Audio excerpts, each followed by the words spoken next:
자, 설명해 좀 하겠습니다. 이번에 시험이 어차피 봤기 때문에 교육학에 대한 논술은 잘 알 거라고 생각이 드는데, 쌤 일단 전반적으로 내년에 어떻게 2014년, 2015년을 위해서 임용고사를 볼 때 어떻게 이루어지는지 한번 보도록 하죠. 1차하고 2차. 1차는 1차, 2차 합쳐서 이 성적 냅니다. 최종 합격이 정해집니다. 1차는 교육학. 교육학이 한 90점 돼야 되는데 20점입니다. 그 다음 전공 80점. 그래서 전공은 또 객관식하고 굉장히 비슷한 기평. 그 다음 서술형, 논술형. 그래서 여기 30, 여기 30, 여기 20. 이렇게 이루어져 있단 말이에요. 그래서 2차는 교과하고 비교과 있죠. 가르치는 교과하고 비교과. 이제 보건 같은 경우는 비교과고, 국어나 수학 이런 건 교과죠. 그래서 교과와 비교과가 차이가 있는데, 우리가 보통 교과들은 어떻게 하느냐? 교과는 어떤 거? 심층 면접하고 수업 실험. 자, 실기가 있는 과목은 실기까지. 수업 실험. 이렇게 해서 1차 점수하고 2차 점수하고 더해서 한단 말이에요. 근데 여기 면접은, 사실은 여기 면접은 교육학을 잘 알면 거의 대부분 좋은 점수를 받습니다. 그러니까 이 논술하고 이 면접은 굉장히 밀접히 관련되어 있어요. 물론 수업 실현도 관련되어 있지만 수업 실현은 전공 교과서를 가지고 실제로 1시간, 그러니까 1시간짜리를 만들어서, 지도안을 만들어서 10분에서 20분 동안 해보는 거야. 그러니까 이때 학생들이 있다고 생각하고 해보는 것이 수업 실현입니다. 그래서 선생님 이제 이걸 두 개를 더해서 점수를 정하는 것이 임용이란 말이죠. 당연히 동점자는, 그런 걸 알 필요 없지. 우리는 수석할 거니까. 동점자는 나이 수는, 나이를 좀 먹어야 돼. 자, 동점자 될 필요는 없고, 어쨌든, 자, 1차와 2차를 합쳐서 합격자를 정합니다. 네? 그런데 우리 쌤들이 사실은 교육학 논술을 어떻게 공부를 할지는 아마 오늘 궁금해서 왔을 것 같아. 전공이 아마 전공 설명회를 들을 거고, 교육학 논술. 그런데 쌤, 지금 논술이라는 것에 포인트를 맞춰서 이야기하면, 논술을 대학교 들어올 때 해본 사람, 논술. 그러니까 논술을 들어올 때 안 해본 사람들은 논술에 대해서 뭘 갖고 있어? 공포를 갖고 있단 말이야. 그래서 논술은 어떤 거라고 생각해? 외우는 거?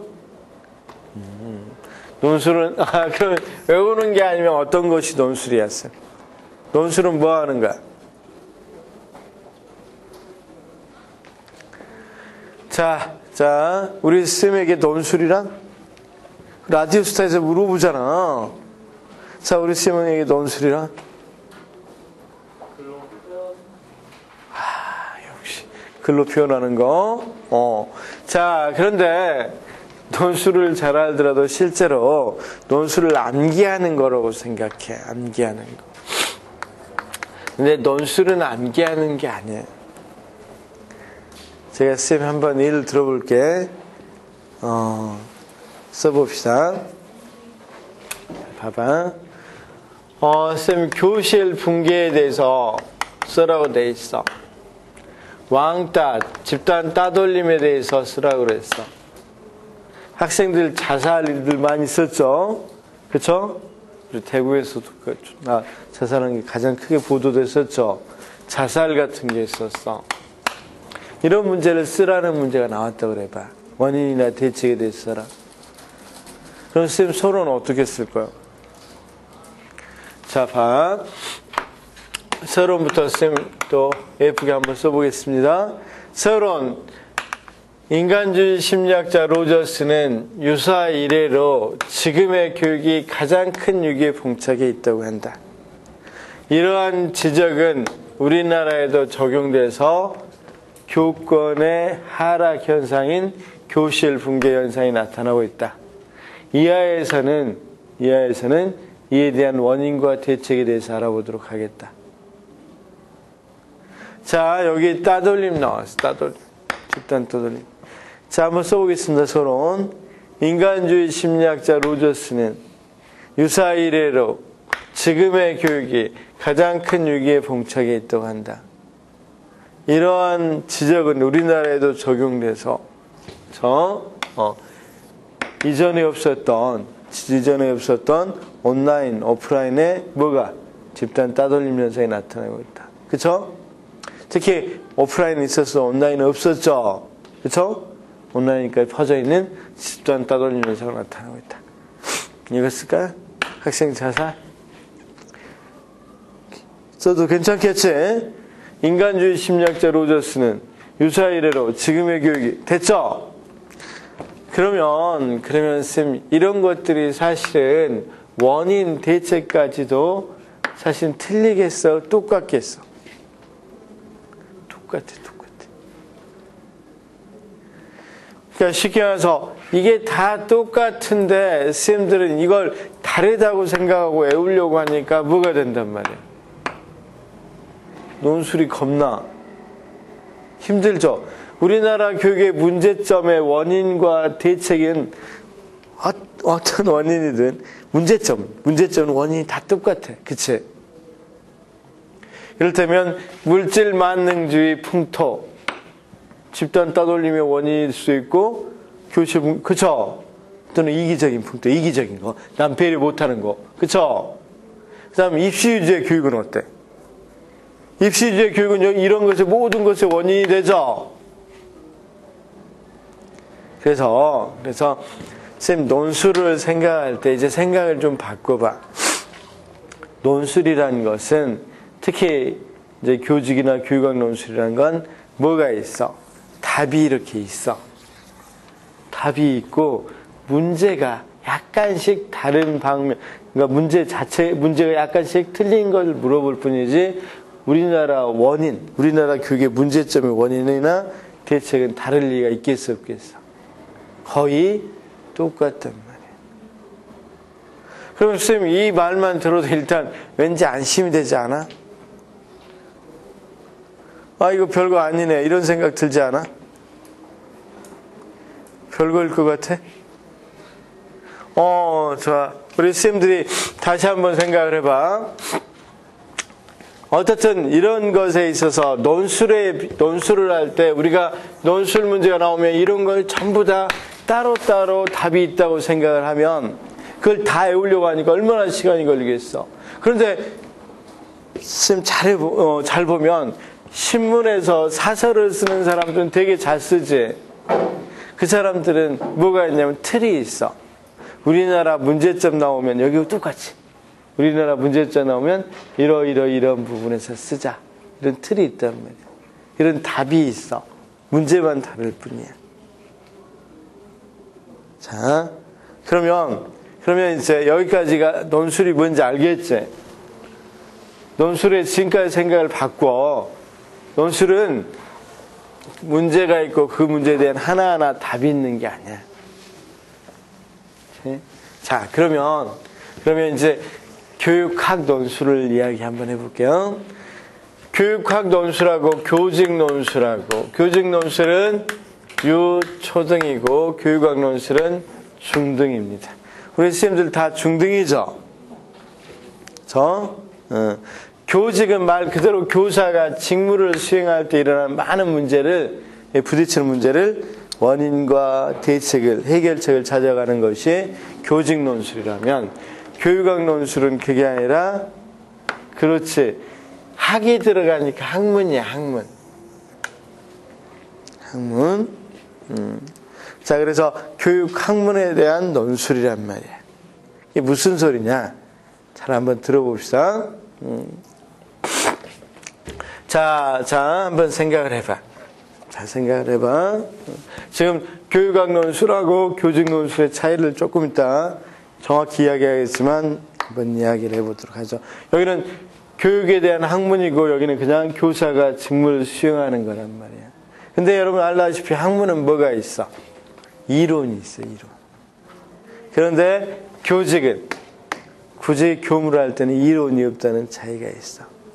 자, 한번 들어볼 거니까 편하게 한번 들어봐요, 편하게. 첫 수업이니까 편하게. 쌤, 교사를 보통 뭐에 비유해요? 교사를 어떤 사람에 비유해? 교사를 어떤 사람이 많이 비유해? 교사는 전문가잖아. 교사를 의사에 많이 비유하죠? 그쵸?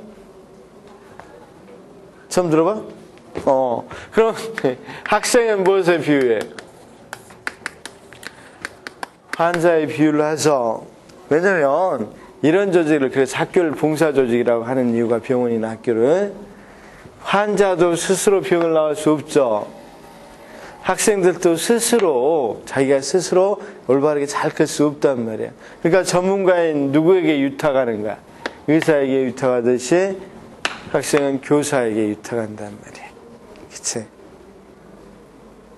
그런데, 그러면 생각해, 의사는 환자의 아픈 부분을 잘 진단해서, 그래서 잘 알고 진단하고 대책을 잘 세워서 이 환자가 건강한 삶을 살도록 하는 것이 의사의 목적이지.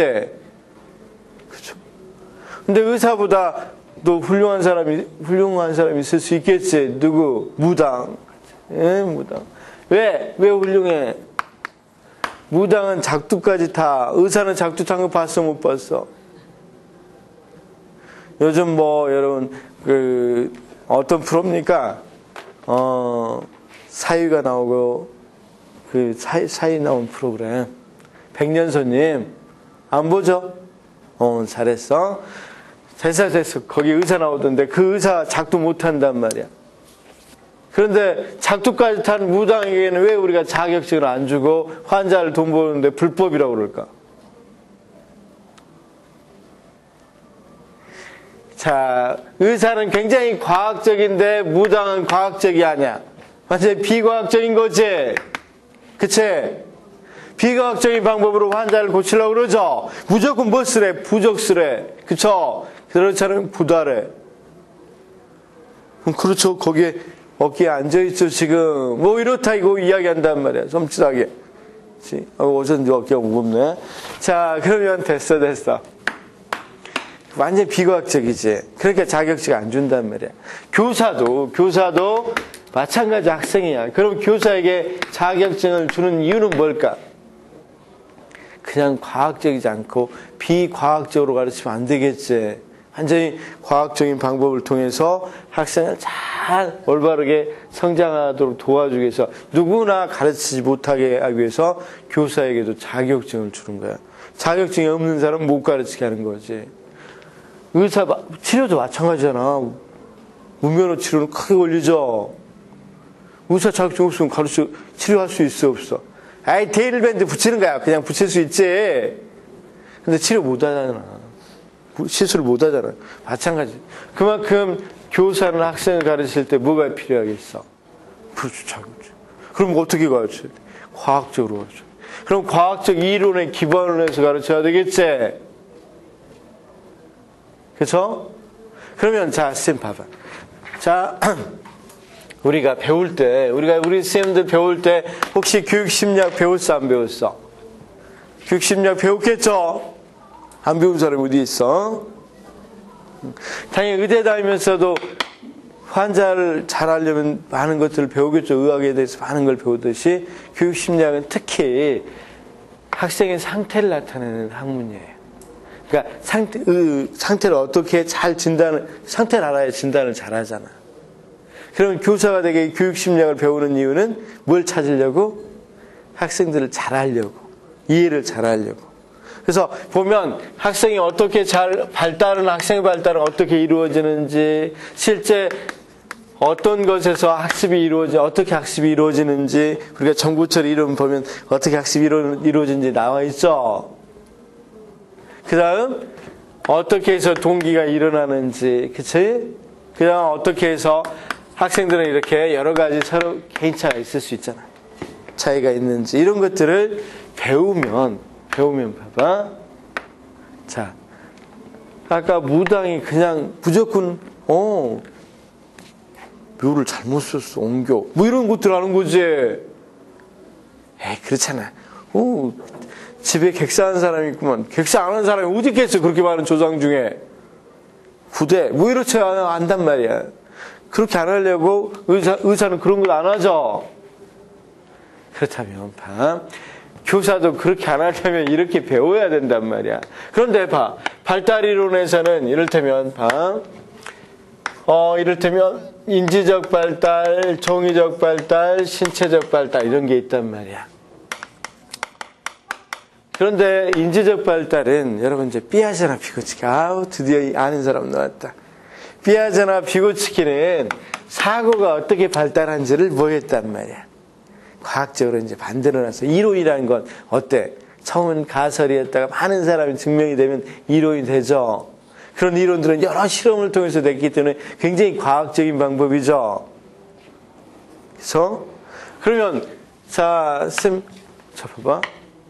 우리 쌤이 A를 가르쳤는데 A가 몰라. 도대체 왜 이렇게 모를 때 어떻게? 이런 멍청이. 미안해. 이런 삭제했으면 좋겠죠. 어쩔 수 없어. 삭제하지 마. 멍청하기 때문이다. 이런 것들은 과학적이라고 보기 좀 그렇지. 물론 뭐 지능검사를 들이대면 모르겠지만 그렇게 해서는 안 된단 말이야. 그래서 봤더니 피아제는 발달 단계가 다 있대. 응? 그럼 이 친구가 이 발달 단계에 못 미쳤으니까 이해 못할 수 있는 거잖아. 그럼 제가 이 친구는 아직 전조작기라 이해를 못합니다. 이거 굉장히 과학적인 진단이지. 아까 무당같이 밖에 객사한 사람이 있어서 아프다고 그런 것보다는 훨씬 과학적이잖아. 그러면 쌤 배우는 것이 지금 왜 교육심리학을 배우는지 알겠지? 왜냐면 학생의 상태를 잘 파악해야 뭐 할 수 있어? 진단을 잘 할 거니까. 이제 논술을 할 때는 객관식같이 공부하면 안 돼. 다 이런 문제를 나오기 때문에 왜 이 친구가 학습이 안 되는지를 피아제 이론으로 설명하라 이렇게 나오기 때문에. 이해됐어? 쌤 혹시 에릭슨 배웠어요? 에릭슨 안 배운 사람? 그거 들어봤지 에릭슨? 그럼 봐. 이번엔 정의적 이야기 한번 해볼까? 갑이라는 애가 이를테면 철수가 있는데 철수가 쌤이 시키면 하나도 뭘 안 해. 심지어 숙제 시켜놓으면 엊그전에 철수 엄마가 전화 왔어. 숙제 뭔 일 좀 시키지 말라고. 왜요? 그랬더니 일만 시키면 전부 다 자기한테 와서 이거 해주라고 그러는데 제발 나 바쁘니까 일 좀 시키지 말아. 쌤 입장에서는 철수가 또 책임감도 있으라고 일을 시킨 건데. 그럼 왜 철수가 못할까? 이렇게 이 모양일까? 만약에 에릭슨 이론을 배운 사람은 성격이 신뢰성, 자율성, 주도성 이렇게 배운대. 그럼 아마 자율성을 배울 때, 자율성이 성격이 나타날 때. 여러분 2-3살 먹으면 애들이 뭐라 그래? 혼자 걷는다 그러지? 꼭 언니가 잡아주면 뿌리치고 뭐든지 혼자 올라간다 그러죠?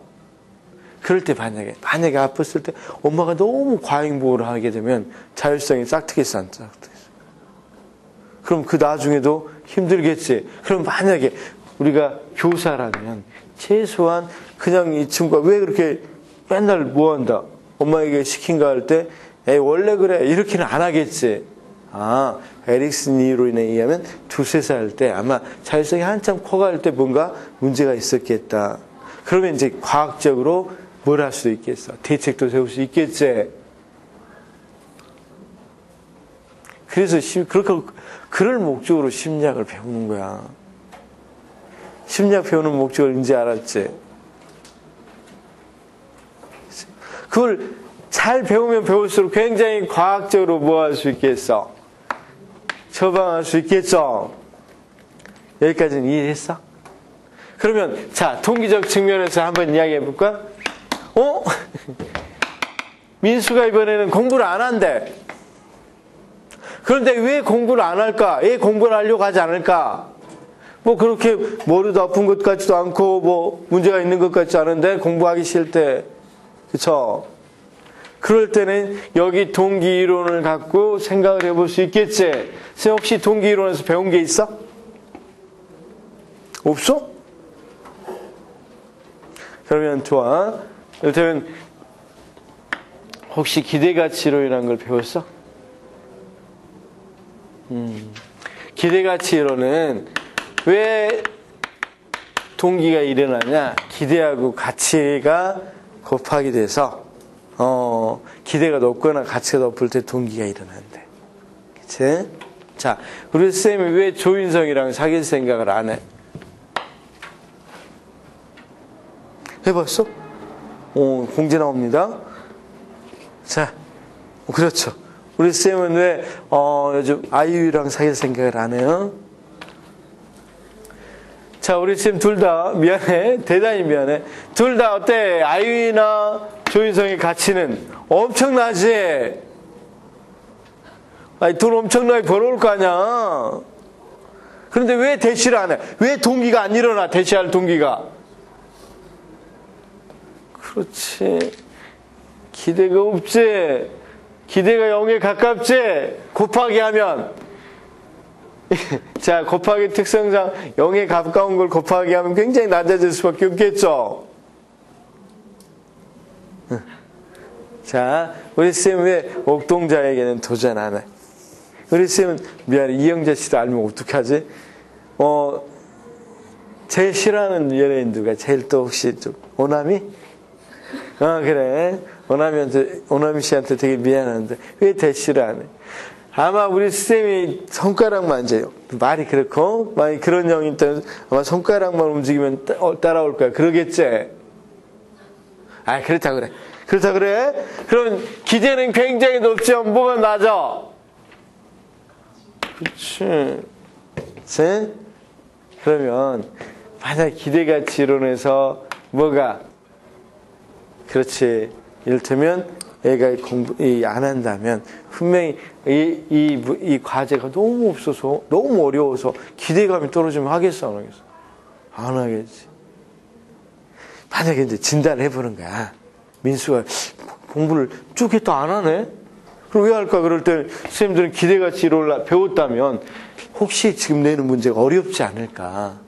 또는 가치 문제에서 이 문제가 별로 가치 없다고 생각하면 하려고 하겠어 안 하겠어? 자기는 음악을 하고 싶어 해. 음악가가 되고 싶어. 근데 수학 문제 같으면 하려고 하겠어 안 하겠어?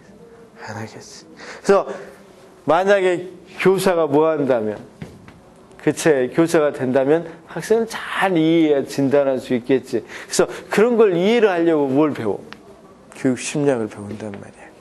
이해됐어요? 그럼 우리 쌤들 교육 심리학을 배우는 목적을 이제 알았죠? 좋아요. 그러면 문제가 만약에 교육 심리학 문제가 나오면 자, 쌤 이런 생각을 해봐. 그러면 우리가 이런 문제가 실제로 나왔을 때, 여기에 문제가 나왔을 때 우리가 어떻게 답을 하는가 한번 봐봐. 제가 어떻게 답을 하는가? 서론 같은 것은 같은가 다른가?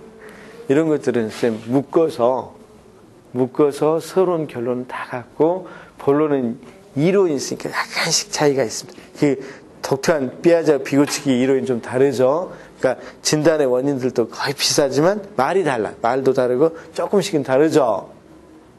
자, 그러면 제가 한번 해볼까? 아까 제일 처음 이야기했었던 것처럼 이건 어때? 쌤 만약에 삐아자의 비고치기 문제가 나오면 제가 한번 서론 써볼게요. 한번 봐봐. 교사는 교육의 효과를 높이기 위해서는 아동에 대한 이해가 중요하다. 특히 아동의 사고의 발달에 대한 이해는 중요한데 그런 사고 발달의 이론 중에서 피아제 이론이 중요하고 이에 대해서 살펴보고자 한다. 문제가 피아제 이론 나왔습니다.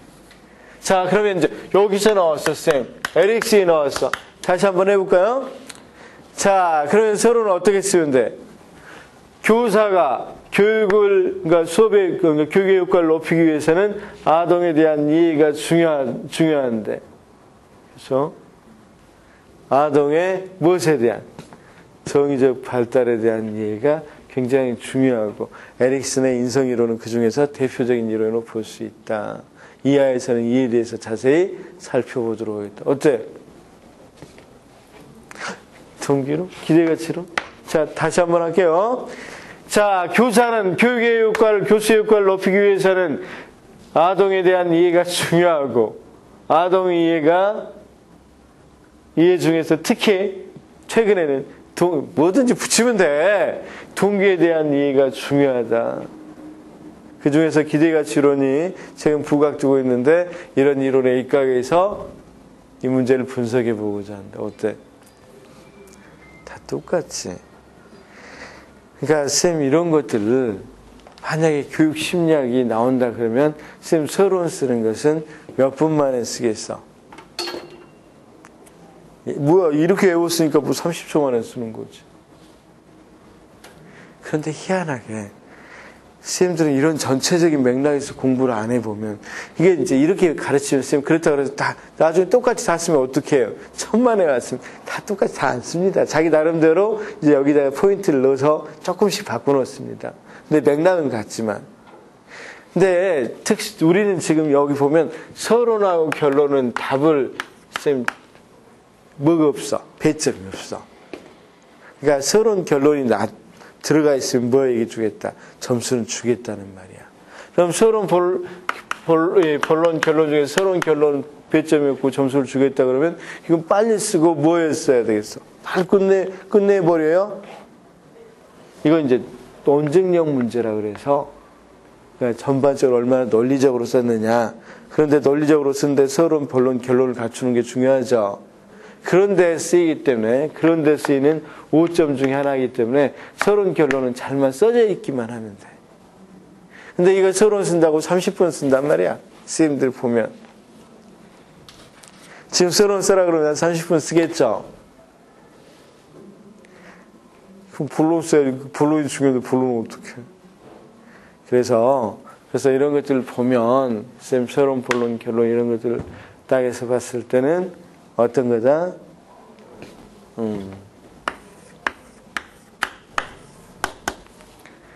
30분 만에 쓸 게 아니라 1, 2분 만에 써야 된다. 그래야 본론에 충실해서 쓸 수 있겠죠. 근데 방금 같이 봐. 교육심리학은 같은 서론을 갖고 있다. 그 생각만 해봐. 우리가 보통 크게 요즘은 6가지, 6가지 영역에서 시험이 나와. 영역에. 그럼 5, 6가지 영역도 똑같은 서론 본론을 갖고 교육심리학 말고 다른 데서 또 조금 다른 서론을 갖고 있겠지. 그럼 서론은 사실은 큰 걸로 봐서는 6개 서론이면 교육심리학은 끝난단 말이에요. 그러니까 교육학은 미안해. 교육심리학이 아니라. 어디 한번 다시 물어봐. 여기 어디서 든지 똑같이 한번 이야기해봐. 학습이론? 행동주의? 그거 똑같겠지. 교사가 교수의 효과를 높이기 위해서 그 학생에 대한 이해가 필요하고, 그쵸? 학생에 대한 이해 중에서 특히 어떻게 학습이 이루어지는가에 대한 이해가 중요하다. 뭐 이렇게 쓰면 되잖아. 그래서 쌤 서론을 몇 개만 준비하면 돼. 6개 크게 나누면 6개 나누면 6개 서론만 있으면 돼. 서론 결론도 똑같을 거 아니야. 그쵸? 예, 그렇잖아. 서론이 봤다면 결론도 똑같은 결론을 내릴 수가 있겠지. 그러면 6개 서론과 결론만 일단은 알고 있다면 어떤 문제도 서론 결론을 쓰겠다 이런 생각이 들겠죠. 올해 실제로 그렇게 쓴 사람도 많이 있어. 1분 만에 본론 쓰다 보니까 1분 남았대. 근데 결론을 그냥 일반적인 결론을 다른 사람들 이제 좀 바꾼 시간 여유가 있는 사람들은 바꿨던 거 썼는데 이 사람은 1분밖에 안 나오니까 뭐 하는 거야? 바꾼 결론을 쓸 겨를이 없지.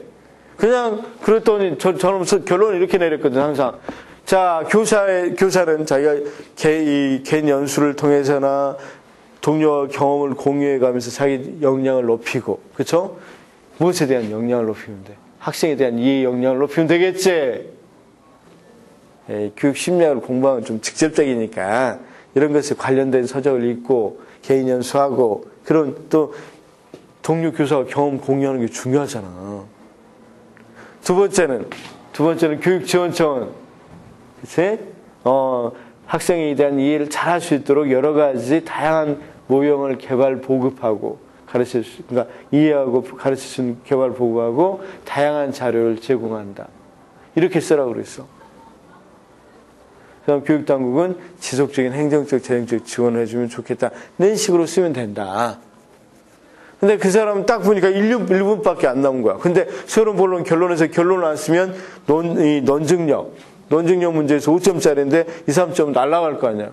원래 서론, 본론, 결론이 있어야 3점부터 주기 시작하고 자, 어떤 걸 주장하고 왜냐하면 이런 주장이 있으면 2점 더 주고 이런 식으로 해서 5점을 줄 건데 거꾸로 될 수도 있고 아니면 3점, 2점이 왔다 갔다 하기 때문에 어쨌든 그렇게 줄 건데 만약에 서론, 본론만 쓰고 결론이 안 쓰였으면 그 사람 3점을 잃을 뻔했잖아. 1분 남았는데 쌤 그럼 어떡해. 근데 1분 남았으니까 배웠으니까 이 부분의 문제가 나왔으니까 어떻게 썼단 말이야. 그냥 써버렸단 말이야 그거. 1분 만에. 그 사람은 그럼 1분 만에 3점을 건진 거지. 2점 내지 3점을 건졌다고 볼 수 있단 말이에요. 그러니까 6개 결론이 있다. 그런 것을 알고 들어가면 굉장히 쉽단 말이에요. 이번에 시험 같은 경우도 미시적으로 외운 사람들은 다 망했어. 전체적인 맥락을 모르고 하면 절대 쓸 수 없게 논술이 그렇잖아. 그래서 논술은 지엽적으로 공부하면 절대 안 된단 말이야. 그래서 서론, 본론, 결론을 6개만 쓰면 되니까 크게 교육학에 대해서는 공부할 게 훨씬 더 줄어들었다고 보면 된단 말이야. 근데 올해 혹시 선배들이 많이 공부해서 너무 많았다고 이야기한 건 지엽적으로 들어가 버린 거기 때문에 그래. 근데 교육학 한 문제 내는데 지엽적으로 내면 말이 안 돼. 그치? 자, 여기 조금만 봐봐. 혹시 교수학습 방법, 공학, 그 다음 상담 이런 거 배웠어? 배웠다고 합시다, 그냥. 그쵸? 그건 뭐냐면, 이제 의사가 환자의 원인을 진단하려면 의학 지식들이 있어야 원인을 진단하겠죠. 그럴 때는 폐에 관한 의학서가 있어야 그것에 입각해서 진단하겠죠. 그 다음에 이제 처방을 해요, 처방을 하더라도, 물론 그 의사에도 처방이 분명히 나와 있겠죠. 원인도 있고, 처방도. 그런데 처방을 쓴 명의가 되는 것은 뭐야? 의사에 있는 거 다 똑같이 처방한다면 뭐 누가 병이고 누가 병이 그런 거 없지. 자기의 경험까지도 들어가 있고 굉장히 창의적인 게 좀 들어가 있어야 되겠지. 자기만의 노하우라든가. 그렇지. 여기 대책은 그래서 교육 심리학에서 주로 다룬다면 원인을 알기 위해서 교육 심리학을 한다면 이제 대책은 교육 방법 공학이나 심리학. 상담이야. 그렇지? 그래서 만약에 뭐가 문제가 있다. 아까 학습 발달로 뭐가 있다. 그러면 여러분 알고 있는 어떤 게 있어? 교육 방법 및 공학에 있어. 오스벨, 브루너 이런 사람들 다 알죠? 몰라? 가네는 다 알죠? 몰라? 가네는 주로 어떤 걸 활용해서 정보처리 이론을 활용해서 생각을 해봐. 가네는 일단 주의 집중을 해야 되는데 그래야 우리가 정보처리 이론 보면 주의 집중해야 감각 등록기에서 단기 기억으로 들어오죠. 또 처음 들어? 그리고 단기 기억에서 장기 기억으로 넣어야 학습이 된다는 거죠. 그 다음 나중에 인출하기 쉬워야 된다. 그런데 한번 봐봐. 그래서 주의 집중시키고 목표를 제시하고 현수학습, 여기에 들어있는 것을 일단 회상시키고, 그치? 그래서 그런 뒤에 여기하고 연관돼서 자극을 제시하고, 여기서 잘 넣어두는 거. 학습 안내한다 그러죠. 의미적 부호라고 그러죠. 그쵸? 그러니까 이런 식으로 하면 오랫동안 기억되고 잘 된다고 이야기한단 말이에요. 그러니까 쉽게 말해서, 자, 봐봐. 우리가 이렇게 학습된다, 장기기로 학습된다, 그러니까 이걸 바탕으로 어떻게 그러면 넣으면 잘 장기기로 넣을 수 있을까? 이걸 이야기하는 게 교육공학이나 방법 또는 상담이야. 상담은 이제 아픈 사람, 정의적으로 문제가 있는 거야. 그런 사람도 어떻게 치유할 것인가. 그런 게 상담이란 말이에요. 그러면 사실은, 자, 봐.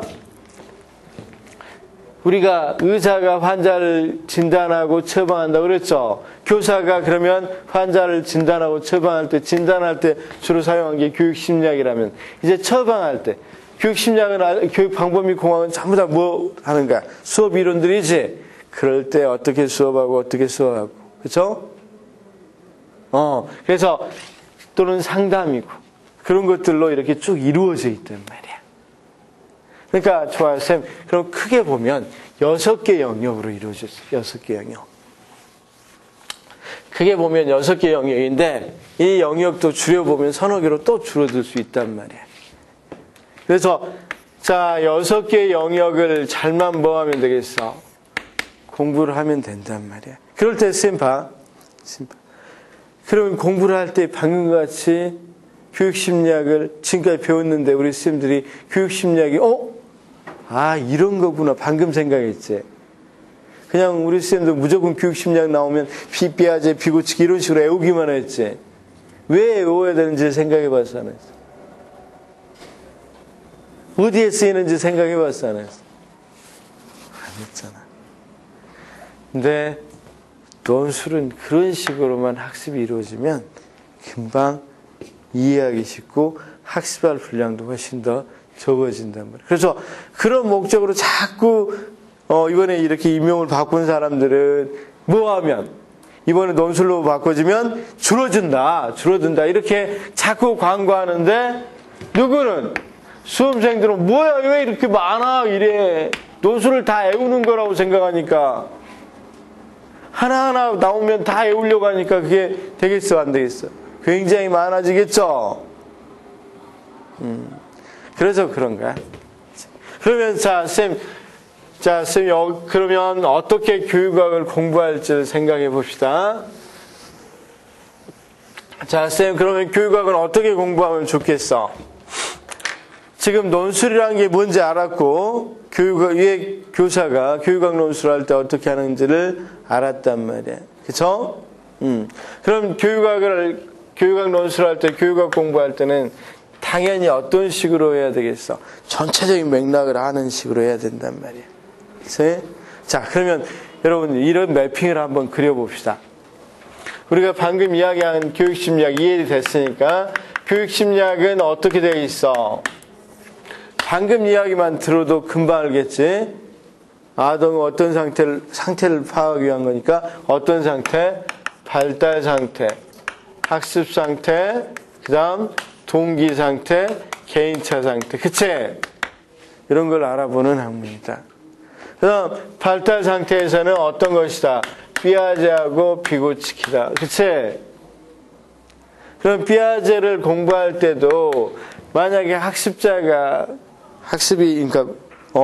사고가 어떻게 발달하고 왜 이 문제를 해결 못하고 그쵸?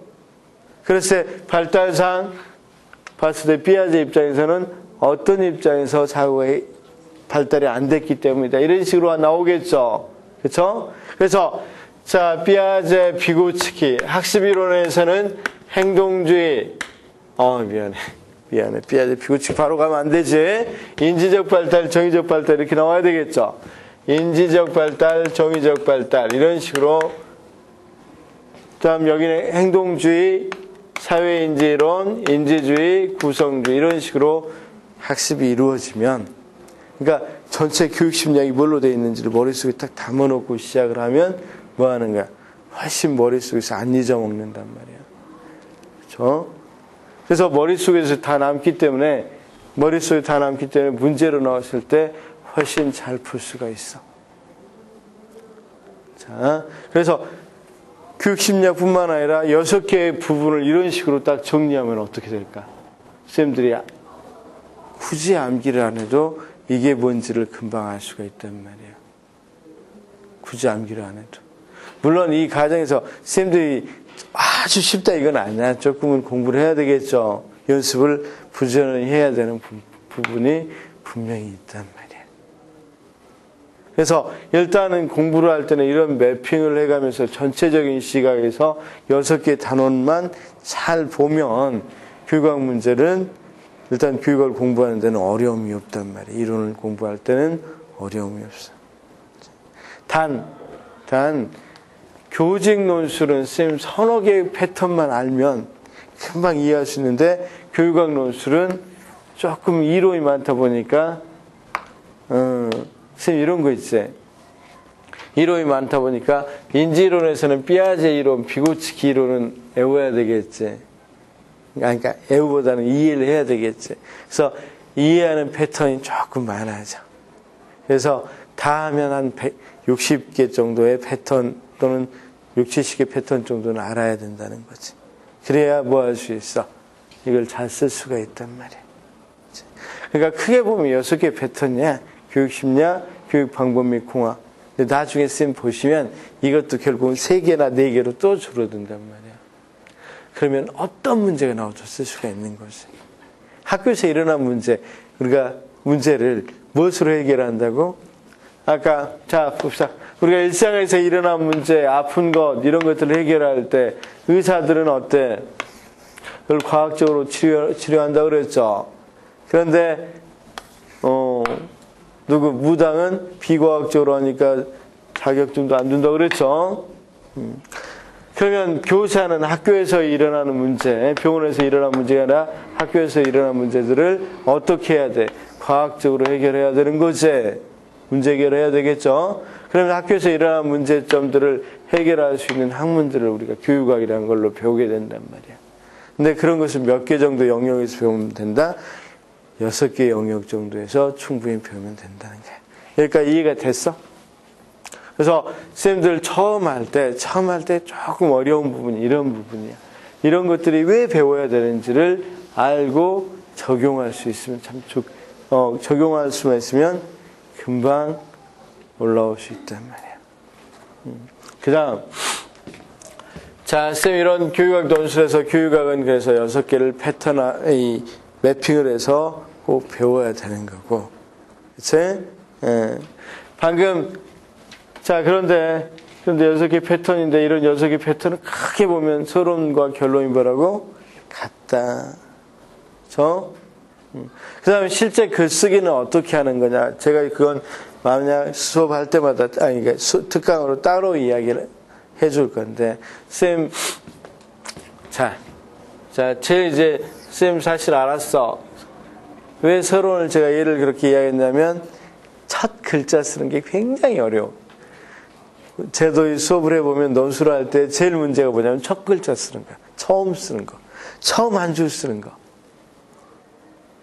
그런데 방금 이야기했다시피 이제 교육심리학 문제 나오면 처음 한 줄은 무조건 쓸 수 있겠지. 서론 무조건 쓸 수 있겠죠. 그래서 사실은 그거 굉장히 많이 처음은 도움을 학생들이 되게 도움되는 것처럼 느꼈단 말이에요. 두 번째는 어떤 거냐면 두 번째는 실제로 우리가 글을 쓸 때 요령이 있어. 요령이. 그치? 그래서 여러 가지 실제 글쓰기, 쌤 이런 게 무슨 이야기냐면 우리가 교육이고 이것과 관련된 내용을 물어볼 때 가끔들은 이제 스킬로 보면 만약에 어떤 것에 대한 필요성을 물어보면 사실은 다 똑같아. 무슨 말이냐면 자 봐. 인성교육의 필요성하고 창의성 교육의 필요성하고 쌤 다르게 해서 갖겠어. 쌤들 다 다르다고 생각하고 막 다르게 생각해 보려고 한단 말이야. 근데 놀랍게도 같아. 그치? 한번 볼까? 자, 인성교육의 필요성은 결국은 교육은 개인이 필요해서 하는 거죠. 그 다음 사회주나 국가도 필요하니까 사회 국가도 필요해서 교육이 이루어지죠. 그래서 학교를 국가가 맡잖아. 그럼 개인적 필요에서는 이거 한번 볼까요? 창의성 교육에서 개인적 측면에서 개인적 필요에서 보면 개인의 삶의 질의 향상. 자, 왜냐하면 이제 지식 기반은 사회가 되면 여러분 애플 사회에서 애플이 왜 다 죽어갔는데 살아났어? 혁신적인 생각, 창의적인 생각 때문이죠. 그렇죠? 그러니까 미래는 어때? 이렇게 창의적인 생각을 해야 사회적으로 어느 정도 어떤 것을 할 때도 잘 살 수 있게 된단 말이야. 그렇지? 두 번째는 교육적 필요가 있는데 이건 조금 나중에 이야기해 보기를 하고. 자, 국가적인 필요. 국가적인 필요는 국가 경쟁력 향상을 위해서 창의성 교육 필요하죠. 방금 이야기했다시피 똑같은 사례를 들어보면 뭐였죠? 유럽의 그 노키아는 혁신 안 하고 창의성이 없다 보니까 금방 망해버렸죠. 근데 거기에서 망한 게 아니라 국가 자체가 흔들거렸죠. 그러니까 국가 경쟁력 향상을 위해서 창의성 교육은 굉장히 중요하죠. 그럼 인성교육 한번 해볼까요? 인성교육, 그치? 자, 인성교육은 개인적 측면에서 개인의 삶을 향상시켜준다. 왜냐하면 남을 배려하고 남과 더불어 사는 삶이 얼마나 자기의 삶의 질을 높여주겠어. 그치? 자, 국가적 필요, 국가의 경쟁력을 향상한다. 당연하지? 왜? 자, 여러분, 황우석 교수 사태 일어났을 때 우리가 제일 걱정했던 게 우리 국가 신인도가 떨어질 것이다. 우리의 신뢰. 요즘은 도덕성이나 신뢰 이런 것들이 굉장히 중요하죠. 윤리적인 문제가. 그거 떨어졌을 때 당장 그런 문제를 따졌잖아. 똑같이. 여기다 어떤 걸 붙여도 필요성은 다 똑같을 수 있어. 여기 한번 볼까? 교육적 필요에서도 한번 생각해봐. 인성교육의 필요는 창의성 교육을 위해서 필요하대. 창의성 교육은 인성교육을 위해서 필요하대. 자, 한번 볼까? 창의성 교육은 여러분 유창성, 융통성, 독창성 이런 게 있는데 융통성 하면 누구 입장에서 생각하는 거야? 다양하게 생각하니까 자신의만 고집하는 거야? 다른 사람 입장에서 생각해 보는 거야? 다른 사람 입장에서 생각하는 이런 융통성 있는 사람을 창의성 있는 교육을 창의성을 높인다는 건 융통성 있는 사람을 높인다는 거고 그럼 남의 입장에서 생각해 볼 수 있는 사람을 높이는 거니까 인성교육의 기본이 된다. 기초가 된다. 어때? 왜? 다시 거꾸로 인성교육은 남을 배려하고 남의 입장을 고려할 수 있는 거니까 굉장히 융통적 사고가 가능하겠지. 그러니까 창의성 교육의 기초가 되겠지. 그래. 자, 다시 뭔 말을 하고 싶냐면 쌤들에게는 사고를 조금 바꿨으면 좋겠어. 쌤들은 어떤 것 때문에 이 논술에 대해서 굉장히 어려움을 느끼냐면 일단은 논술을 암기해야 된다고 생각하고 사례, 생각, 실생활에서 어떻게 적용되는지 생각 안 하고 단순히 암기하려고 그러는 거고 두 번째는 답은 있고 뭐라고 그랬어? 문제만 좀씩 달라진다는 생각을 해야 된다. 이런 답들을 쌤들이 마련할 수 있으면 정말 논술은 아무것도 안 해. 논술은 그렇게 크게 문제될 게 아니란 말이야. 일반적인 논술 같은 거. 자, 그래서 쌤들 이 교육학을 공부하고 논술을 할 때 다시 한 번만 생각해 봅시다. 논술을 이제 생각을 바꿔. 논술은 어떤 생각을 바꿔? 한 문제 한 문제 다 논술이 답이 다 다른 게 아니라 답은 있고, 그렇죠? 그 문제에 따라서 어떻게 답을 조금씩 바꿀 것인가를 생각해 보란 말이야. 그래서 우리나라 교육에 대한 여러 가지 문제점들이 다 있다. 자, 선생님 다시 봐봐. 우리나라 교육에 대한 문제점, 이걸 패턴으로 묶어. 그 다음 거기에 대한 답을 써. 그쵸? 그 다음 이 답에서 여기일 때 어떻게 바꿔지고 여기일 때 조금씩 어떻게 바꿔지는 것만 알면 된단 말이야. 아까 우리나라 교육의 문제점 일반적으로 한다 그럴 때 어떤 게 있다 그랬어? 자, 봐봐. 자, 어떤 게 있었어? 교실 붕괴, 학교 자살, 왕따 이런 게 있었어. 답은 서로는 어떻다 그랬어? 인간주의 심리학자 로저스는 유사회로로 지금 교육이 가장 큰 유익의 봉착에 있다고 한다. 이런 식으로 쓰라고 그랬죠. 그래서 그런 지점 우리나라에도 적용돼서 그렇지. 교사의 권위가 상실되는 교실 붕괴 현상으로 나타나고 있다. 그런데 이러한 것의 원인은 첫 번째, 자, 첫 번째 이렇게 해서 써주면 되겠죠. 원인은 어떻다? 그렇죠. 뭐 사회적으로, 개인적으로 여러 가지 측면에서 살펴보면 되겠죠. 일단 교육적 측면에서는 입시주의 교육이기 때문이다. 교육이 그 자체가 즐거움을 추구하는 게 아니라 오직 입시로 교육을 하기 때문에 학생들이 많이 뭘로 그렇지 성적 유지 주석위에 내몰리게 되고 그건 학교 스트레스로 이어진다. 이렇게 쭉 썼다 그래봐. 원인하고 대책을. 그러면 이제 학교 따돌림 할 때도 마찬가지야. 인간주의 심리학자 로저스는 얘가 쭉 써도 똑같지. 유사회로 지금의 가장 큰 유기에 봉착해 있다고 한다. 이러한 점 우리나라에도 적용돼서 집단 따돌림이라는 보기 드문 현상들이 나타나고 있다. 이렇게 지금까지는 보기 힘들었던, 우리 교육에 보기 힘들었던. 그래서 그 원인은 입시유지의 교육이다. 입시유지의 교육은 이기적인 풍토를 일으키고 남을 배려하지 못하고 자기만을 위하다 보니까 자기보다 못한 사람을 따돌림시키는 그런 남에 대한 배려심이 부족하고 그건 집단 따돌림 현상으로 나타난다. 그치? 자, 그 다음 여기다 학생 자살. 만약에 지금 앞에는 조금 해. 그럼 여기도 똑같다고 그래. 인간주의 심리학 로저스는 여기 학생 자살만 바꾸면 되겠지? 한 해에 300 몇 명씩 자살이 간대, 학생들이. 어쨌든 그렇다면 여기만 바꾸면 되겠죠. 그 다음 그 원인은 교육적으로 입시유지 교육이다. 그치? 입시유지 교육은 이기적인 풍토를 일으켜서 남을 위한 배려가 없고 남을 위한 배려하지 않고 여러 가지 이 스트레스를 주기 때문에 이런 스트레스가 자살의 원인이 되고 있다. 이렇게 쓰면 되겠지? 그러니까 다시 한번 봐봐. 패턴 1의 답은 다 똑같아. 근데 단지 무엇만 바꾸면 돼. 여기에 뭐가 들어가 있는지에 따라서 적절히 조금씩만 바꿔지면 그건 답이 되겠지. 자, 교육심리학을 한번 가져올게. 교육심리학에서 이 발달 이론이라는 것에 패턴이 있다면 발달 패턴이 이제 패턴 2라고 합시다. 패턴 2라고 그러면 여기도 뭐가 같겠어요? 다. 답은 다 같아. 답은 거의 다 비슷해. 같은 건 아니고. 자, 한번 해보겠습니다. 여기 발달 이론에서 누가 나왔어? 피아제, 비고치기 이런 게 나왔다. 그럼 피아제 나왔다. 그럼 어떻게 쓰면 된다고 그랬어?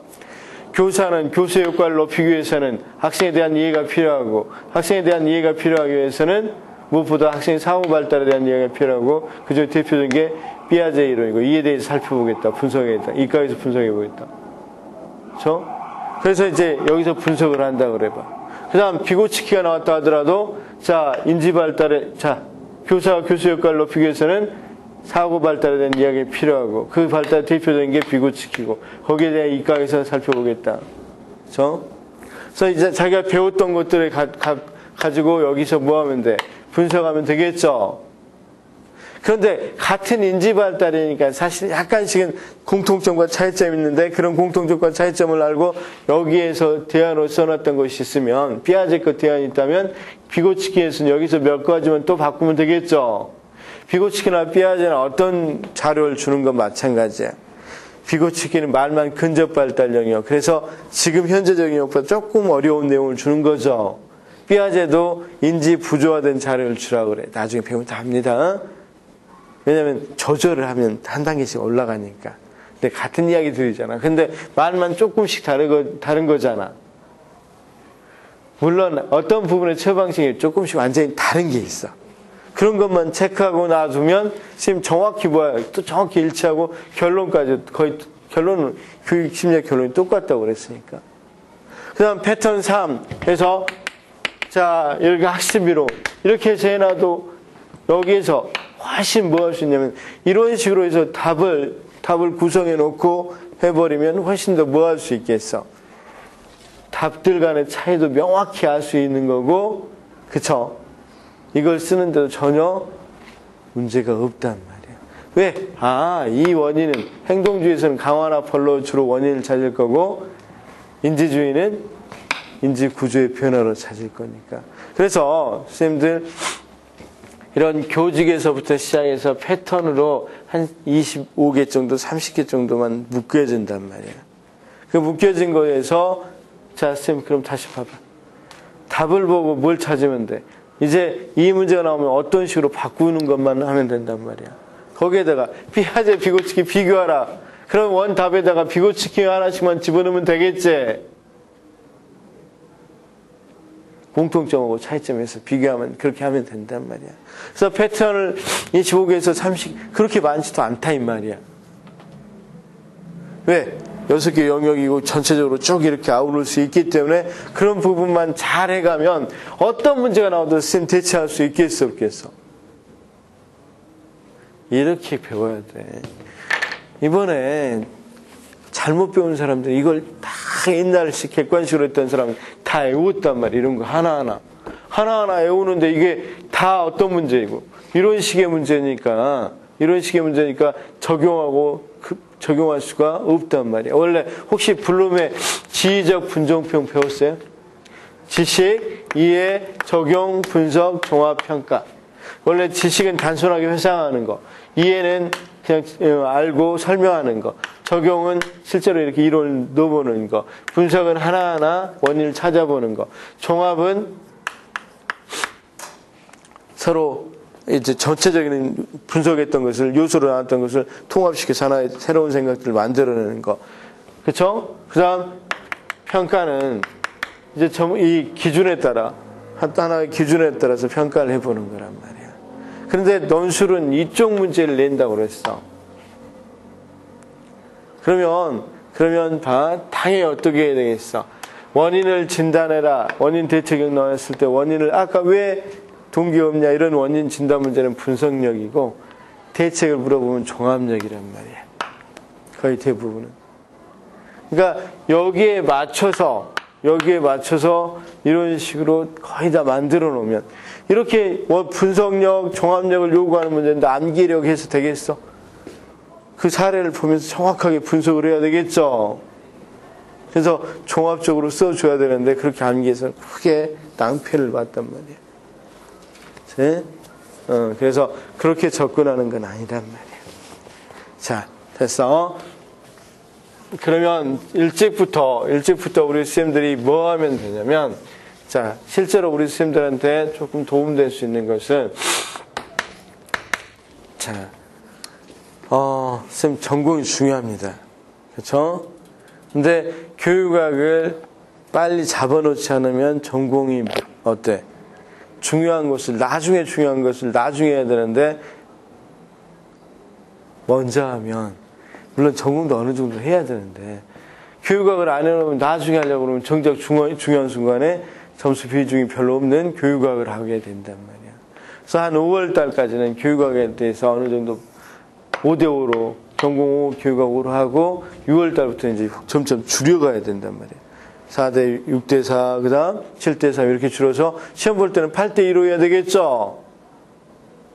그래서 미리 교육학을 한번 전체적인 것을 정리해 볼 필요가 있다 이 말이에요. 미리 정리해야 돼.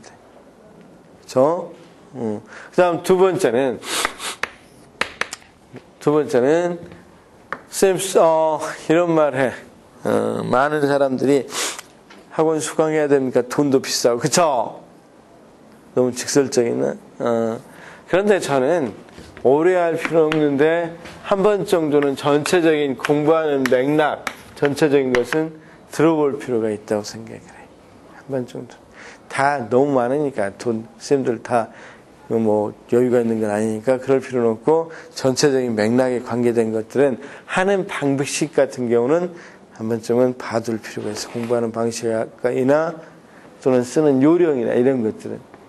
왜냐하면 이걸 모르면 끝까지 선생님 방식을 모르다 보면 제대로 처음부터 안 해놓으면 어떻게 되겠어? 나중에 굉장히 그렇지. 이 부분이 흔들리면 계속해서 어떻게 해야 되는지 방식을 모르니까 나중에는 우리 이제 제 수업을 봤던 사람들도 제 수업이 옳다는 걸 쭉 알았는데 다른 데에서 다 막 뒷과 캐리 절차이고 그러니까 놀래가지고 이거 그 11월 달에 외워야 되지 않습니까? 올해는 처음이니까 모르니까 더더욱. 그래서 결국은 그렇게 하게 되면 혼란스럽단 말이야. 그래서 제가 그런 거 제가 보증한다고 절대 외우지 마라 그랬거든. 다행이야. 그래서 절대 보증하지 않아. 보상하지 않아도 돼서 다행이란 말이야. 그래서 자 전체적인 시각에서 할 수 있게끔 하면 되기 때문에 한두 번은 꼭 들어보면서 잡아가면 나중에 이런 맥락만 딱 잡히면 혼자 해도 될 것 같아. 혼자 해도 충분할 것 같고 나중에 또 자기 글을 첨삭 정도 하는 정도에서 첨삭을 한번 받아보면 좋잖아. 실제로 이렇게 그런 정도에서 한두 번 하는 정도가 가장 좋은 것 같아. 이용하는 것은. 그냥 솔직히 말했습니다. 솔직히. 그 다음 이번에 그러면 이렇게 해서 시험을 볼 때 어떻게 해야 됩니까? 사실 이번 같은 경우를 한번 좀 예를 들어서 이야기할까요? 이번 같은 경우는 전공은 조금 지엽적인 문제가 좀 많이 나와버렸습니다. 그리고 알다시피 교육과정 평가원에서 마지막으로 관리하다 보니까 상당히 별로 크게 관리를 안 했나 봐. 그래서 시험 이 문제를 찍어주는 관행 같은 게 너무 노골적으로 드러나 버렸단 말이에요. 이거 나온다 하고 들어가 버렸단 말이에요. 그러니까 크게 논란이 됐었죠. 그래서 그런 것까지도 있는데 내년에는 꼭 그렇지만은 않을 것 같단 말이에요. 이런 문제가 많이 나올수록 그 다음 문제는 굉장히 조금 깔끔해지는 특징이 있어요. 조심해야 되니까. 근데 이거 이제 어느 정도 수준의 교육과정 평가원이면 마지막에 자기들이 관리하니까 크게 관리에 신경을 안 쓴 것 같다는 인상이 든단 말이에요. 그래서 여기 문제점이 있으면 그대로 또 내년에 똑같겠다 이런 생각은 절대 하면 안 돼. 많이 개선될 거라고 본단 말이에요. 그래서 선생님 이런 공부를 꼭 해놓고 교육학 공부를 해놓으면 사실은 전공할 때도 논술을 할 때도 전공생들은 논술을 이렇게 제대로 이렇게 해보신 분들이 많지 않기 때문에 논술 같은 거 할 때도 상당히 도움을 받을 수 있단 말이에요. 그치? 만약에 전혀 몰랐어. 그런데 무엇에 대한 필요성을 써라 그러대. 전공에서도. 그렇다면 아까 글쓰기 그 스킬 같은 걸로 생각해서 그건 개인적인 사회적 이렇게 쓰면 되겠다면 분명히 점수를 얻겠어 안 얻겠어? 점수를 상당히 얻을 수 있단 말이에요. 그래서 이런 것들을 스킬 같은 것도 미리 알아두면 이런 것에도 상당히 도움을 줄 수 있어요. 그래서 쌤 정리하고 쌤들 질문을 좀 받으려고 그러는데 공부를 할 때 논술에 대한 생각을 완전히 180도 바꿔서 자기가 답을 해놓고 한번 바꿔보는 연습을 많이 하다 보면 금방 논술에 대한 뭘 높이냐면 분석력도 높아지고 이건 이렇게 쓰면 되겠구나. 여기하고 여기 차이가 이런 거구나. 이런 것도 다 잘할 수 있고 말 그대로 금방 즉 한 6개월 해도 써라 그러면 잘못 쓰는데 금방금방 쓸 수가 있단 말이야. 그래서 논술에 대한 사고 생각을 바꾸면 좋겠어. 그래서 그냥 논술이 암기다 이런 생각을 안 했으면 굉장히 좋겠단 말이야. 그 다음 두 번째는 어차피 1, 2점 차이로 승부가 나는 거니까 굉장히 어떤 것들이 중요하겠어. 미리미리 논리적으로 써보는 연습 같은 걸 미리 배워놓으면 이건 전공 쓰는 것도 상당히 도움이 되는 거니까 교육학을 조기에 체계를 잡아두는 게 좋겠다 싶단 말이에요. 자, 그 다음 스터디 마지막 한마디로 스터디 말하면 스터디는 하면 좋은데 기합격자가 있는 사람 이 기합격자들과 같이 했으면 좋겠어. 그래야 좀 방향이 있는 건데 기합격자들이 없으면 자꾸 배가 그러니까 1차라도 합격한 사람 기합격자라고 그러니까 다 합격하면 다 학교 가야지 1차라도 합격한 사람이 있으면 조금 방향감을 이렇게 잡아줘. 근데 처음부터 초짜들끼리 하고 이쪽 갔다 저쪽 갔다 이렇게 중구난방이란 말이야. 그런 부분은 조금 그랬으면 좋겠어. 그래서 조금 나이도 이질적으로 하는 게 좋아. 같은 나이 또래 하면 친해져가지고, 야, 놀러 가자 그러면 다 놀러 가버린단 말이야. 이질적이면, 저 언니 시집 가야 되는데, 어떻게, 여자하고 오래 합격해야 되는데, 그런 것 때문에 쉽게 어울리기가 힘들어. 이질적으로 했으면 좋겠어. 또, 혹시 질문이 있어요? 질문? 또 질문. 편하게 해서 편하게.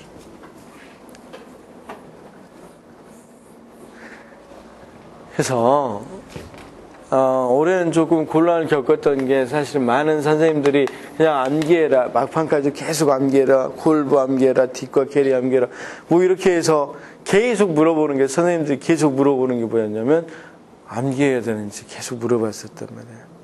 근데 교육학은 한 문제 나오고 절대 그 출제 요지에서도 이렇게 바꾸는 요지에서도 뭐라 그러냐면 종합적이고 융통적인 능력을 측정하고 지엽적인 문제를 지향하기 위해서 논술로 바꿨다 그러니까 그런 건 절대 할 필요가 없단 말이야. 또 질문? 올해부터 평가원이 아니라 다른 데로 이제 시교육청으로 이전한다고 하는데 이제 문제를 내야 된다. 그렇게 되면 올해 문제랑 또 많이 달라질 가능성이 있지. 올해 문제랑은 사실 올해 문제는 딱 봐도 특수교육학에서 나왔던 문제하고 특수문제, 그러니까 특수교사에서 교육학 문제하고 두 개 이번에 본 교육학 문제하고 있는데, 또 주위에서 좀 봐야 될 게 초등교육학 문제예요. 교직 문제. 그건 교육학은 아닌데, 초등교육학 문제가 지금 봐봐. 교직으로 바꿔진 뒤에 교육학과 교수들이, 초등은 거의 대부분 공립이죠. 대부분이 아니라 다 공립이죠. 그러다 보니까 신분이 안정되니까 교육학을 안 해도 반대를 안 했어. 잘릴 일이 없잖아. 너무 솔직한가? 근데 사범대는 사립도 있으니까 만약에 교육학을 없애면 교육학과 가겠어, 안 가겠어? 안 간단 말이야. 그럼 교육학과 교수님들은 밥줄이 끊기는 문제잖아. 조금 너무 리얼한가? 그러다 보니까 교육학 논술로 된 거예요. 교직 논술이 아니라. 근데 초등 그러니까 교육학을 가르치는 선생님들이 지금 땅을 치고 후회를 해. 너무 수업을 안 들어. 그냥 무시해버려, 그 정도는. 전공무원 시험 보니까. 그러니까 초등 교직은 점차 교육화되고 있어. 올해 한번 문제 봐봐. 전부 다 완전히 교직 문제들은 상당히 이론을 어느 정도 알아야 풀 수 있는 상당히 수준 높은 문제로 바뀌어져 있단 말이야. 근데 이번에도 특수교육학이 조금은 심리하고 평가 정도에 해당되는, 측정평가에 해당되는 그런 문제만 냈어.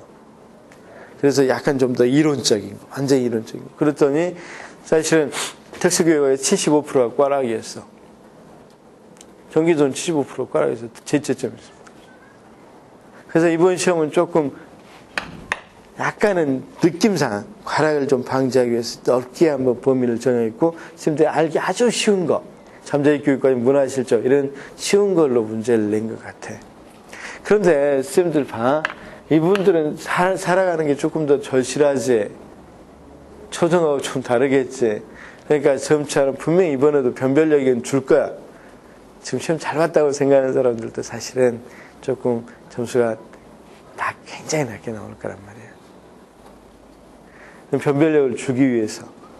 그럼 당연히 어떻게 했어요? 점차로 초등도 교육학 이론처럼 이론화하려고 조금 노력하는데, 다음 시험도 조금 더 이론화하려고 노력하겠죠. 거기에다가 다음은 이렇게 한답니다. 16개 시도교육청이 하나의 평가원 비슷한 걸 만들어서 공동 관리하려고 그러나 봐요. 거기에 이제 지원하는 학교들이 몇 개 학교 있어요. 교원대라든가 몇 개 학교 등이, 그럼 우리가 그걸 종합 관리해 줄게. 너네들이 돈 좀 지원해 주라. 16개 시도교육청에서. 우리가 연구소 하나 만들어서 모든 걸 차단하고 우리가 한번 진행해 보겠다. 이런 학교들이 한두 군데 있나 봐, 지금. 그래서 거기에서 16개 시도교육청이 관계된 것들을 문제를 내고 출제를 이제 채점도 하면서 거기에 대한 해당되는 동부들 교육청에서 이렇게 재정을 받으려고 하고 있나 봐요. 근데 쌤, 이 방안은 확정된 건 아닙니다. 근데 이럴 가능성이 지금 가장 큰 가능성 중 하나입니다. 그러면 쌤, 이랬을 때는 올해 문제하고도 물론 크게 벗어나진 않을 거지만 제 개인적인 생각은 조금 더 어려워지지 않을까는 생각을 합니다. 이번을 교직으로 오해한 사람도 있을 정도로 쉽게 냈다고 생각을 하거든. 사실은 구성이 굉장히 까다로웠어요. 그 분석하고 종합하기에는. 그렇지만 어떻든 아는 문제였으니까, 쉽게 접하는 문제였으니까 그렇게 생각하기 쉬웠던 거예요. 근데 이제 서서히 조금씩은 어떤 시험이었든지 처음보다는 조금씩은 어려워졌다는 것은 사실입니다. 여러분, 이 전공에서도 2차에서는 처음보다는 두 번째가 조금 더 어려웠고 이런 식으로 점차 문제들도 세련돼집니다. 선생님, 그런 거 있죠. 올해 분명히 내년에 공부해 볼 건데 이렇게 연도별로 딱 모아보면 연도별로 갈수록 문제는 분명히 세련됩니다. 그럼 세련됐단 말은 그만큼 뭐 한단 말이에요. 조금씩은 생각을 많이 하게 한단 말이죠. 그래서 올해 걸로 판단하기는 조금 이르지 않은가. 처음이고 분명히 출제하는 사람도 처음 출제했고 어느 정도 뭘 생각했겠어. 처음이니까 일단 과락은 방지해야지. 왜 그걸 생각했냐면 특수교육학에서 너무 많은 과락이 나와버린 거야.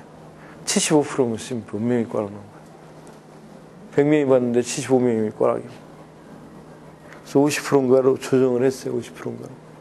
조정할 때 이제 답을 넓게 인정을 해줘. 선생님, 그냥 10점 다 올리자 그런 거 아니야. 다시 채점하되 전 답을 넓게 인정을 해주자. 올해 지금 23일 날, 24일 날 이번 올해 건 시험 채점이 끝나요. 채점을 딱 하고 봤는데 너무 많아. 그럼 어떻게 해? 2차 채점부터 조금 조정하면서 답을 넓게 인정해 주죠.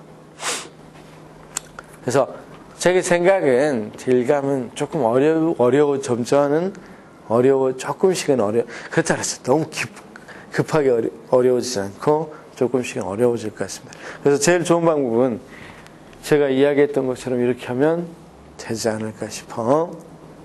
왜냐면 뭐 맨날 자기 자랑 안 한다고 그러니까 설명해도 내 자랑 조금 하자면 논술을 실제로 한 5년 6년간 써봤고 시험 논술로 또 5, 6년 너무 많이 가르쳤네. 5, 6년간 가르쳐본 경험이 있기 때문에 거의 유일하다고 볼 수 있기 때문에 그런 부분에서는 조금 강점이 있다고 생각하고 올해 강의를 했었어. 근데 안 믿는 사람이 너무 많았죠. 그래서 내 방식을 안 믿는 사람이 많이 있어서 좀 어려웠는데 어쨌든 지금은 다 믿는 것 같아. 제가 인기가 있었던 게 딱 두 번이야. 특수 볼 때하고 이번 시험 볼 때하고. 여러분 한마음 교사들인가 무슨 카페에서 특수 끝나고 나서 몰라 댓글이 한 80개 달렸는지 모르겠어. 어쨌든 방식은 맞다. 내가 맞춘 거 아니야. 맞춘 게 아니라 가르치는 방식이 맞다. 뭐 이런 식으로. 그래서 여기까지만 자랑할게. 나 부끄러워. 일단 그리고 그런 걸 잘 못해. 자, 또 이야기해 보자면, 쌤 질문을 해야 이야기를 하지.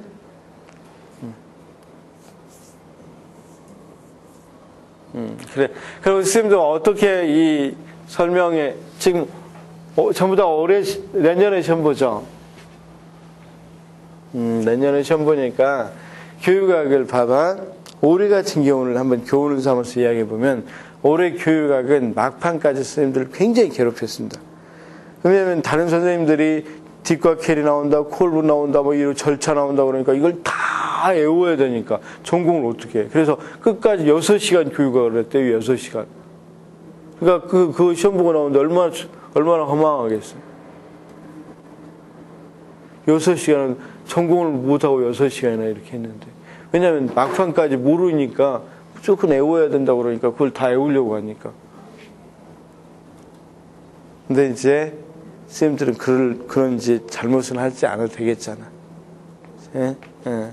그래서 미리미리 교육학을 조금만 해놓고 그러면 좋을 것 같아요. 그리고 어느 정도 스터디하면서 조금 익히고 나머지 이제 나중에 첨삭할 때 한번 첨삭을 해보면 좋지 않을까 이런 생각을 해요. 또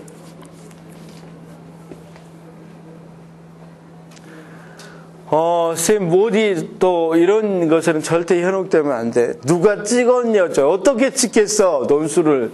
여러분, 논술을 찍었다는 건 다 뻥입니다. 논술은 그 내용을 찍었다 하더라도 어떻게 물어보느냐에 따라 다 다르죠. 그건 찍었다는 건 다 뻥입니다. 혹시, 김지원이 찍었다 그러면 다 뻥인지 아세요? 그것도 뻥입니다. 자, 없어? 쌤, 질문할 거. 없으면 좋습니다. 어쨌든 설명회는 원래는 뭐 해야 되는데 설명회 하면 나를 따르라, 나만 따르면 다 합격한다 뭐 이렇게 해야 되는데 그렇게 하라고 맨날 코치를 받아요. 강사 왜 그러냐고, 강사 자격 미달이라고. 그래서 맨날 그걸 코치를 받는데 제가 잘 못해요, 그런 걸. 그렇지만 성실하게 할 자신이 있고 쌤들을 최소 비용으로 최대 효과를 내게 할 자신이 있단 말이에요. 그걸로 가름할게. 오늘 고맙습니다.